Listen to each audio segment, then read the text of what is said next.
So with no further ado, I'll first introduce Corey Slovis. Please take the stand and welcome. Well, good afternoon. Why don't I grab that microphone? Sure. And there are a number of chairs. For some of you that are standing, if you want to grab them, I want to thank SAEM for giving me the opportunity to finally show Andy Jagoda how to teach, and that's really the purpose of my lecture. And so what I want to do is spend just a few minutes talking about teaching. And listening is really easy. You just get to sit there. And I'll be honest with you, talking is pretty easy too. You just stand up here and go on and on. What you want to do when you teach is convey something that creates a lasting memory in your audience. And I think one of the biggest problems that we have as educators is we think we can teach a whole hell of a lot. But in general, people can only learn 3 to 5 facts or concepts in any one talk. And in general, people only listen intently for 10, 12, maximally 15 minutes, which is one of the reasons we're doing 10-minute talks. And so my message is teach less better. And if the only thing you remember is to teach less, but to teach it better, then I gave a good talk. And I find my personal evaluations of my own talks are things that I rely on. That was a joke. So this is my career. ABC, airway, breathing, cardiovascular stability, every time, every patient, unless their DNR have an advanced directive. Consider or give naloxone, glucose, and thiamine. And there are 5 causes, 5 steps, 5 reasons for everything. And when there isn't, I either stretch it out or cut a few, and it always comes out to 5. So this is how to do a talk. Stress the importance of your topic and let the audience know why they need to learn it. Because if you don't do that early on, you lose them quickly and they don't pay attention. Most people teach hundreds of facts. And you can think of a bunch of lectures you've been at where slide after slide has 5 to 20 things, and at the end of the lecture, oh, there's a really good lecture, and the next day you don't remember one thing. We can only remember a few things. Try to stress that and repeat the key concepts. We think because we know something so well that if we say it once, because we're such a great educator or it's so important, that people will remember it. You need to repeat it multiple times. And that's what I always think. Are you talking or are you teaching?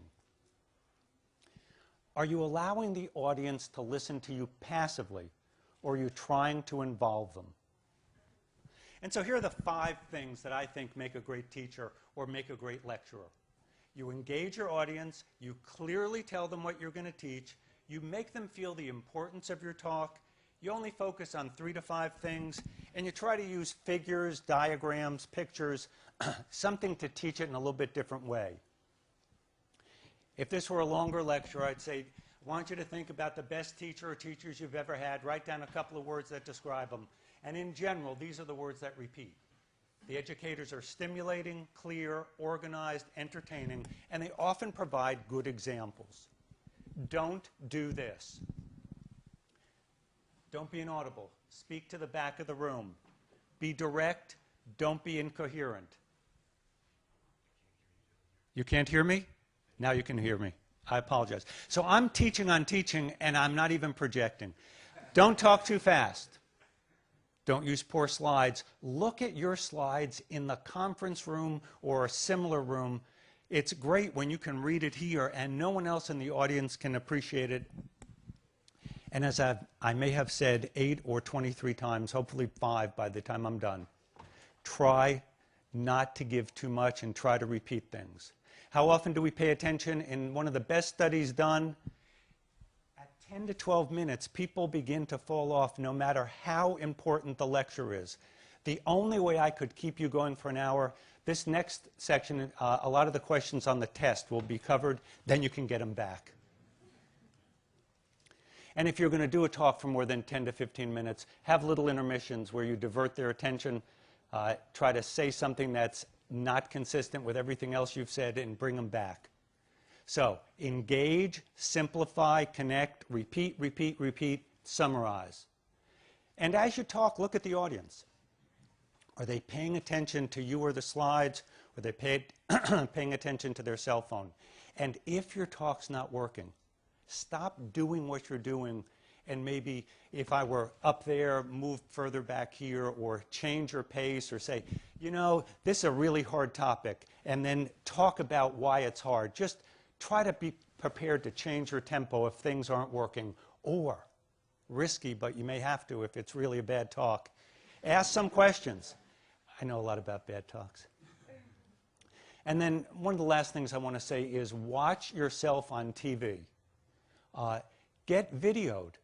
I mean, all of our phones can do it now, or go into, if your department has a little mini studio, and then it's really painful, and watch yourself on TV for 5 to 10 minutes. Your cadence, how you talk, how you project, how you use your eyes.